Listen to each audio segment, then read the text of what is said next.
10 أمور يفعلها المسلمون اليوم هي سبب لنزول البلاء وضيق الرزق وكثرة الهموم.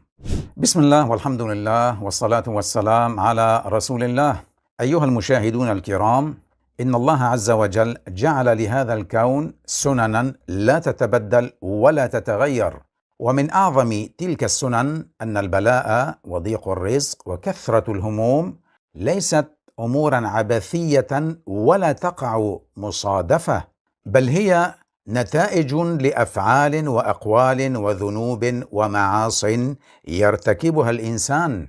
قال الله تعالى: أعوذ بالله من الشيطان الرجيم: وما أصابكم من مصيبة فبما كسبت أيديكم ويعفو عن كثير. في هذا الفيديو سنكشف لكم 10 أمور عظيمة يفعلها بعض المسلمون اليوم، وهي من أكبر أسباب نزول البلاء وضيق الأرزاق وفساد الأحوال وانتشار الهموم والأوجاع في الأمة. سنقف معها واحدة تلو الأخرى، ونذكر الأدلة الواضحة من كتاب الله وسنة رسوله صلى الله عليه وسلم، لعلها تكون لنا جميعا تذكرة وموعظة وسببا للرجوع إلى الله والتوبة إليه، فنفوز بالخير والبركة في الدنيا والآخرة. أولا، ترك الأمر بالمعروف والنهي عن المنكر، وهي الفريضة التي بها صلح حال الأمم وارتفع ذكرها، وبتركها ذهبت البركات ونزلت العقوبات. قال الله تعالى في وصف هذه الأمة المباركة: كنتم خير أمة أخرجت للناس تأمرون بالمعروف وتنهون عن المنكر وتؤمنون بالله.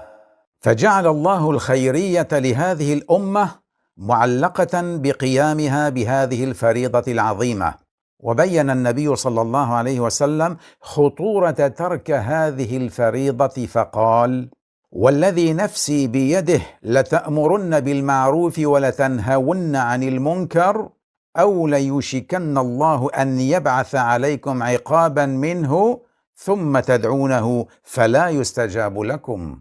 رواه الترمذي. وفي حديث آخر شبه الأمة إذا لم تقم بهذا الواجب بالسفينة التي يخرقها بعض ركابها، فقال صلى الله عليه وسلم: مثل القائم على حدود الله والواقع فيها كمثل قوم استهموا على سفينة فأصاب بعضهم أعلاها وبعضهم أسفلها، فكان الذين في أسفلها إذا استقوا من الماء مروا على من فوقهم، فقالوا: لو أن خرقنا في نصيبنا خرقا ولم نؤذ من فوقنا فإن يتركوهم وما أرادوا هلكوا جميعا، وإن أخذوا على أيديهم نجوا ونجوا جميعا. رواه البخاري. فالأمة التي تترك الأمر بالمعروف والنهي عن المنكر تنتشر فيها المعاصي وترفع عنها البركات وتكثر فيها الفتن، ويسلط الله عليها البلاء من حيث لا تحتسب. ثانيا، الكذب، وهو مفتاح الشرور كلها، وصفة من صفات المنافقين، وسبب لانعدام الثقة وضياع الأمانة وانتشار الفساد في المجتمع. قال النبي صلى الله عليه وسلم: إياكم والكذب، فإن الكذب يهدي إلى الفجور، والفجور يهدي إلى النار، وإن الرجل ليكذب فيتحرى الكذب حتى يكتب عند الله كذابا. وعليكم بالصدق، فإن الصدق يهدي إلى البر، وإن البر يهدي إلى الجنة، وإن الرجل ليصدق ويتحرى الصدق حتى يكتب عند الله صديقا. رواه البخاري ومسلم. وقال النبي صلى الله عليه وسلم: 4 من كن فيه كان منافقا خالصا: ومن كانت فيه خصلة منهن كانت فيه خصلة من النفاق حتى يدعها. إذا اؤتمن خان، وإذا حدث كذب، وإذا عاهد غدر، وإذا خاصم فجر. رواه البخاري ومسلم. واليوم أصبح الكذب عند كثير من الناس عادة يومية، في البيع والشراء، في الوعود والمواعيد، في التبرير والاعتذار، بل وحتى في المزاح، وكل ذلك من أسباب سخط الله وزوال البركة وكثرة الهموم. وقد يكون الكذب في حق الفرد سببا لشقاء حياته، وفي حق الأمة سببا لهلاكها وضياع قوتها. وقال النبي صلى الله عليه وسلم: إن الصدق طمأنينة وإن الكذب ريبة. رواه الترمذي. فالمؤمن الصادق يبارك الله في رزقه وعمره، وأما الكاذب فيحرم بركة الرزق ويعيش في قلق واضطراب وبلاء. ثالثا، هجر القرآن الكريم. القرآن الكريم هو نور الله المبين وحبل الله المتين، من تمسك به نجا، ومن أعرض عنه خسر الدنيا والآخرة. ومع ذلك فقد أصبح هجر القرآن من أعظم الابتلاءات في هذا الزمان، حيث ترك كثير من الناس تلاوته وتدبره والعمل به، بل حتى سماعه أصبح ثقيلا على بعض القلوب، في حين يملؤون أسماعهم بما لا ينفع ولا يرفع. قال الله تعالى على لسان نبيه صلى الله عليه وسلم يوم القيامة: وقال الرسول يا رب إن قوم اتخذوا هذا القرآن مهجورا. وهجر القرآن له صور كثيرة، منها هجر تلاوته، هجر سماعه، هجر العمل به، هجر تدبره، هجر الاستشفاء به. ومن خطورة هجر القرآن أن صاحبه يحرم النور والهداية والسكينة، ويقع في ظلمات الحيرة والضياع. فالمؤمن الحق هو من يجعل للقرآن نصيبا في يومه وليلته، يتلوه بتدبر، ويعمل بأوامره، ويجتنب نواهيه، ويستشفي به من أمراض القلوب والأبدان. وقال النبي صلى الله عليه وسلم: إن الله يرفع بهذا الكتاب أقواما ويضع به آخرين. رواه البخاري ومسلم. وقال النبي صلى الله عليه وسلم: اقرأوا القرآن فإنه يأتي يوم القيامة شفيعا لأصحابه. رواه مسلم. فليحرص كل مؤمن على أن يكون القرآن رفيقه في الدنيا ليكون شفيعه يوم يلقى الله. رابعا، انتشار التبرج وترك الحجاب وظهور الفواحش علنا. لقد جعل الله الحجاب صيانة للمرأة وسترا لعفتها، وحماية للمجتمع من الانحراف والفتنة. فالحجاب عبادة قبل أن يكون عادة، وهو طاعة لله واتباع لأمره، والتهاون به باب من أبواب الفتنة وانتشار الفواحش. وكذلك أخبر النبي صلى الله عليه وسلم أن ظهور الفواحش سبب مباشر لنزول الأمراض والأوجاع والبلاء، فقال: ما ظهرت الفاحشة في قوم قط يعمل بها فيهم علانية إلا ظهر فيهم الطاعون والأوجاع التي لم تكن في أسلافهم. رواه ابن ماجه.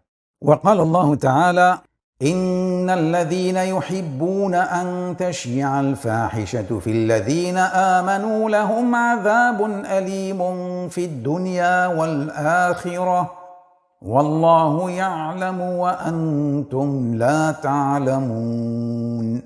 واليوم نرى التبرج قد عم الطرقات، وتعرض الفواحش على الشاشات والهواتف، ويزين المنكر وكأنه حرية شخصية، بينما هو في الحقيقة باب من أبواب البلاء والحرمان وضيق العيش.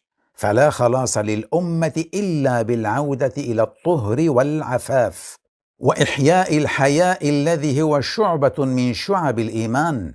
قال النبي صلى الله عليه وسلم: الحياء لا ياتي الا بخير، رواه البخاري ومسلم. خامسا: الظلم بين الناس واكل الحقوق. قال النبي صلى الله عليه وسلم في الحديث القدسي العظيم: قال الله تعالى: يا عبادي إني حرمت الظلم على نفسي وجعلته بينكم محرما فلا تظالموا، رواه مسلم. والظلم ليس نوعا واحدا، بل أنواعه كثيرة، كلها سبب لنزول البلاء وحرمان البركة، مثل ظلم الحاكم لرعيته، ظلم الزوج لزوجته، ظلم التاجر لزبائنه أو عماله، ظلم الناس لبعضهم بأكل الأموال بالباطل، أو المماطلة في سداد الديون، أو الغش والرشوة. بل إن الظلم سبب مباشر لهلاك الأمم وزوالها، كما قال الله تعالى: وتلك القرى أهلكناهم لما ظلموا وجعلنا لمهلكهم موعدا. واليوم نرى صور الظلم قد كثرت: ظلم في البيوت، ظلم في الأسواق، ظلم في المؤسسات، حتى أصبح الظلم عند بعض الناس عادة ووسيلة للعيش، وما علموا أنه سبب للضيق في الرزق وكثرة الهموم وسوء الخاتمة. فليتق الله كل ظالم وليؤدي الحقوق إلى أهلها قبل أن يأتي يوم لا ينفع فيه مال ولا جاه، وتؤخذ الحقوق من الظالم بالحسنات والسيئات. وقال النبي صلى الله عليه وسلم: إياكم والظلم فإن الظلم هو ظلمات يوم القيامة، رواه الإمام أحمد. سادسا: انتشار الربا والمعاملات المحرمة، وهو من أعظم أسباب نزول البلاء في الأمة، حيث صار كثير من الناس يعده أمرا عاديا لا حرج فيه، مع أن الله تعالى توعد آكل الربا بأشد الوعيد. قال الله تعالى: الذين يأكلون الربا لا يقومون إلا كما يقوم الذي يتخبطه الشيطان من المس، ذلك بأنهم قالوا إنما البيع مثل الربا وأحل الله البيع وحرم الربا، فمن جاءه موعظة من ربه فانتهى فله ما سلف وأمره إلى الله، ومن عاد فأولئك أصحاب النار هم فيها خالدون. يمحق الله الربا ويربي الصدقات، والله لا يحب كل كفار أثيم. أي أن الله يمحو بركة المال وإن كثر، ويبارك في الصدقة وإن قلت. وقال الله تعالى: يا أيها الذين آمنوا اتقوا الله وذروا ما بقي من الربا إن كنتم مؤمنين، فإن لم تفعلوا فأذنوا بحرب من الله ورسوله، وإن تبتم فلكم رؤوس أموالكم لا تظلمون ولا تظلمون. والعجيب أن الناس اليوم يشكون ضيق المعيشة وغلاء الأسعار وكثرة الهموم والديون، وهم لا يعلمون أن من أعظم أسباب ذلك التعامل بالربا وأكل الحرام. قال النبي صلى الله عليه وسلم: ما أحد أكثر من الربا إلا كان عاقبة أمره إلى قلة، رواه ابن ماجه. والربا لا يقتصر على البنوك وحدها، بل يشمل كل معاملة يجر فيها المال على المال بغير وجه حق، كالربا في البيع والشراء، أو التحايل على الشرع بالعقود الباطلة، أو أكل أموال الناس بالباطل باسم التجارة. فالواجب على المسلم أن يتقي الله في ماله، وأن يطلب الرزق من الحلال، فإن المال الحرام وإن كثر فهو وبال على صاحبه في الدنيا قبل الآخرة، وسبب لمحق البركة ونزول البلاء. سابعا، الانشغال بالدنيا ونسيان الآخرة. لقد جعل الله الدنيا دار ممر والآخرة دار مقر، لكن كثيرا من الناس اليوم جعلوا الدنيا أكبر همهم ومبلغ علمهم، ونسوا الآخرة وما أعد الله فيها من حساب وجزاء. قال الله تعالى: يا أيها الذين آمنوا لا تلهكم أموالكم ولا أولادكم عن ذكر الله ومن يفعل ذلك فأولئك هم الخاسرون. وقال الله تعالى: ذرهم يأكلوا ويتمتعوا ويلههم الأمل فسوف يعلمون. واليوم نرى كثيرا من المسلمين قد غرقوا في بحار الدنيا في جمع الأموال ومتابعة الشهوات والانغماس في اللهو والمتع، حتى أصبح ذكر الله والصلاة والقرآن آخر اهتماماتهم. لكن النتيجة كانت واضحة: قلوب ضيقة، صدور مهمومة، رزق بلا بركة، وبلاء لا ينقطع. فمن جعل الدنيا غايته أرهقته الهموم، ومن جعل الآخرة هدفه يسر الله له الدنيا والآخرة. كما قال النبي صلى الله عليه وسلم: من كانت الدنيا همه فرق الله عليه أمره وجعل فقره بين عينيه ولم يأته من الدنيا إلا ما كتب له. ومن كانت الآخرة نيته جمع الله له أمره وجعل غناه في قلبه وأتته الدنيا وهي راغمة. رواه ابن ماجه. وقال الله تعالى: ومن أعرض عن ذكري فإن له معيشة ضنكا ونحشره يوم القيامة أعمى قال رب لم حشرتني أعمى وقد كنت بصيرا قال كذلك أتتك آياتنا فنسيتها وكذلك اليوم تنسى. وقال النبي صلى الله عليه وسلم: مثل الذي يذكر ربه والذي لا يذكر ربه مثل الحي والميت. رواه البخاري ومسلم. فالخلاص من هموم الدنيا لا يكون بالانغماس فيها، وإنما يكون بذكر الله والاستعداد للآخرة، وجعلها هي الهم الأكبر. ثامنا، ترك الدعاء والاستغفار والاعتماد على الأسباب فقط. الدعاء هو قوة المؤمن وعماد الدين وحبل الوصل بين العبد وربه، والاستغفار هو مفتاح الرزق والبركة والنجاة.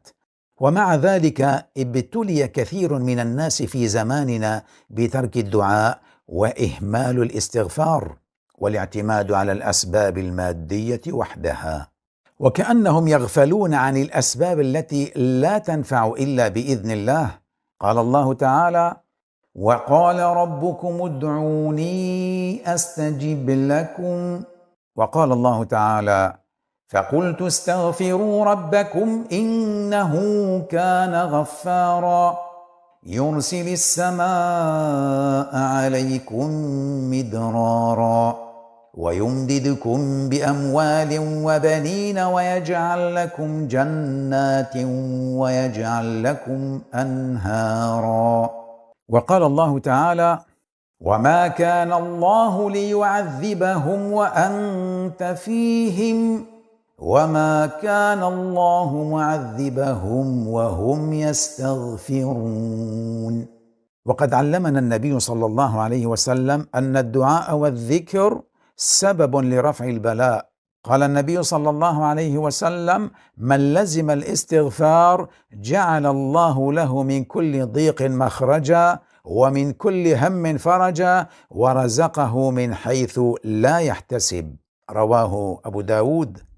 لكن من اعتمد على الأسباب وحدها وظن أن النجاح والعمل والرزق بجهده وعقله فقط، فقد وقع في الغفلة ونسي أن الله هو المسبب للأسباب، وأنه سبحانه هو الرزاق ذو القوة المتين. إن ترك الدعاء والاستغفار من أعظم أسباب قسوة القلب وضيق الصدر ونزع البركة من العمر والمال. فالمؤمن الحق يعلم أن الدعاء عبادة، وأنه لا غنى له عن ربه طرفة عين، فيدعو في السراء والضراء ويستغفر ليلا ونهارا، ويوقن أن الأسباب لا تنجح إلا بمشيئة الله. وقال النبي صلى الله عليه وسلم: الدعاء هو العبادة، رواه الترمذي. فلا تترك الدعاء مهما كثرت أسبابك، ولا تهمل الاستغفار مهما رأيت نفسك بخير، فإنك أحوج ما تكون إلى رحمة الله وعفوه. 9. عقوق الوالدين وقطيعة الرحم. من أعظم الذنوب التي تعجل بنزول البلاء وتقطع الرزق وتظلم بها القلوب عقوق الوالدين وقطيعة الأرحام. فبر الوالدين وصلة الرحم سبب لطول العمر وزيادة الرزق، بينما العقوق والقطيعة سبب للشقاء وضيق الحال. وبين النبي صلى الله عليه وسلم أن عقوق الوالدين من أكبر الكبائر، فقال: ألا أنبئكم بأكبر الكبائر؟ قالوا: بلى يا رسول الله. قال: الإشراك بالله وعقوق الوالدين، رواه البخاري ومسلم. أما صلة الرحم فقد ربطها النبي صلى الله عليه وسلم بالرزق والبركة في العمر، فقال: من سره أن يبسط له في رزقه أو ينسأ له في أثره فليصل رحمه، رواه البخاري ومسلم. وعلى العكس من ذلك حذرنا رسول الله صلى الله عليه وسلم من قطيعة الرحم، فقال: لا يدخل الجنة قاطع رحم، رواه البخاري ومسلم. وقال النبي صلى الله عليه وسلم: كل الذنوب يؤخر الله منها ما شاء إلى يوم القيامة إلا البغي وعقوق الوالدين أو قطيعة الرحم، يعجل لصاحبها في الدنيا قبل الموت، رواه أبو داود والترمذي. وقال النبي صلى الله عليه وسلم: رضا الله في رضا الوالدين، وسخط الله في سخط الوالدين، رواه الترمذي. وعقوق الوالدين وقطيعة الأرحام ليس مجرد ذنوب فردية، بل هما باب عظيم لحرمان الأمة من البركة والرحمة، إذ يغضب الله بقطع ما أمر به أن يوصل. إن كثيرا من المسلمين اليوم منشغلون بالدنيا، يتركون بر والديهم ويقطعون أرحامهم لأتفه الأسباب، مال أو ميراث أو كلمة، في حين أن بر الوالدين وصلة الرحم من أعظم القربات التي ترفع بها الدرجات ويصرف بها البلاء ويستجلب بها الرزق. وقال النبي صلى الله عليه وسلم: بروا آباءكم تبركم أبناؤكم، رواه الطبراني.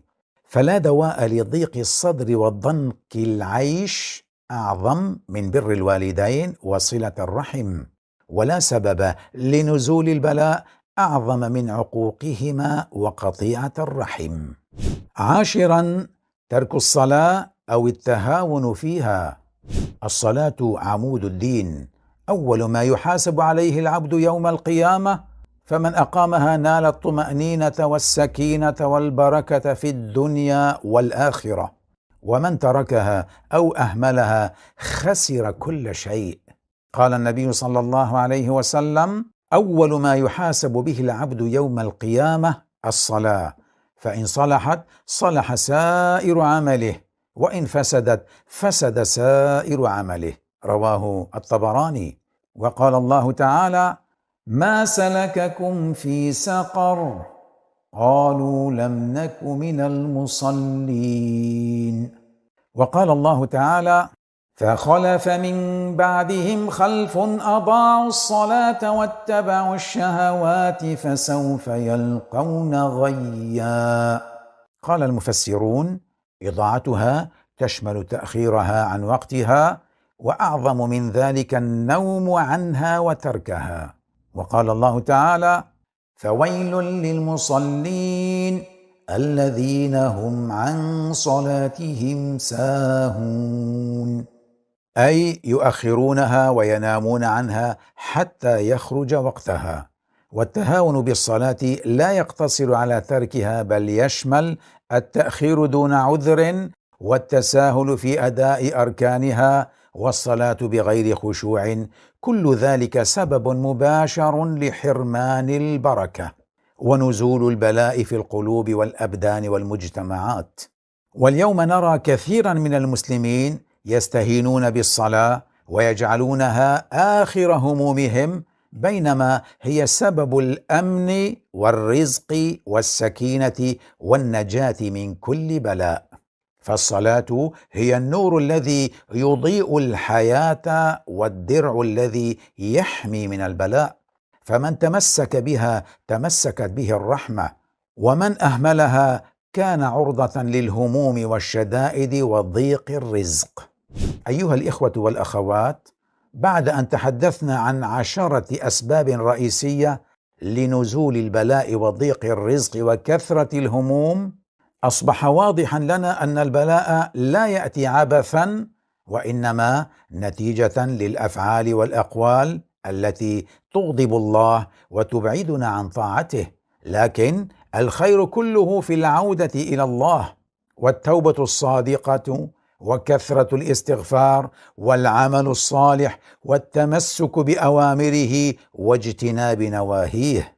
قال الله تعالى: ولو أن أهل القرى آمنوا واتقوا لفتحنا عليهم بركات من السماء والأرض. نسأل الله العظيم أن يرفع عنا البلاء، ويبارك لنا في أرزاقنا، ويزيدنا خشية وطاعة، ويجعلنا من السعداء في الدنيا والآخرة. وصلى الله على سيدنا محمد وعلى آله وصحبه وسلم. هذا والله أعلم، والحمد لله رب العالمين.